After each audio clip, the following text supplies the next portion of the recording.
Let me start at the end of Monday night's game when the players are in the locker room. Were they told anything about possibly staying or playing that game on Tuesday? I'm not sure exactly how that shook out. I was in the broadcast booth, and to my knowledge, all the focus was on Damar, and they simply were saying, look, we're not playing this game tonight.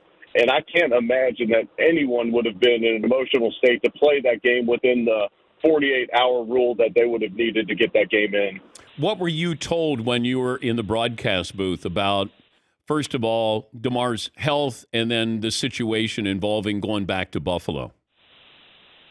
We were just simply waiting on information as it came, like everyone else was in the stadium. And at first, no one knew the severity of the situation. Unfortunately, we've become accustomed to seeing carts come on the field and even at times ambulances. But based upon the players' reaction, the coach's reaction, the way they lined up everybody to block the viewing of CPR given to Damar on the field for almost 10 minutes, we knew that this was a much different situation than we're used to seeing in a football game.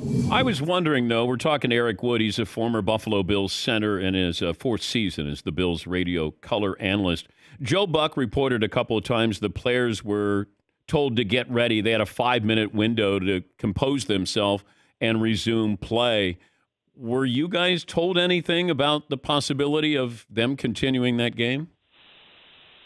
We weren't told anything. We saw those reports through ESPN as well. And, since then, the league has denied it. ESPN has kind of stood by the fact that that information was relayed to them. I'm hoping what happened in the situation was, people that were not in the stadium did not understand the severity of the situation. So they were simply saying in times of prolonged period for someone injured that teams are given a 5-minute period to warm back up. They don't necessarily have to go right back into playing.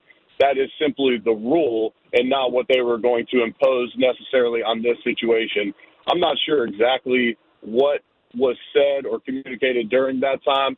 I'll also say that while the NFL is not perfect and Roger Goodell and his team aren't perfect and neither are these teams, and I just feel like there's a certain amount of grace that needs to be given to a completely unprecedented situation on the field.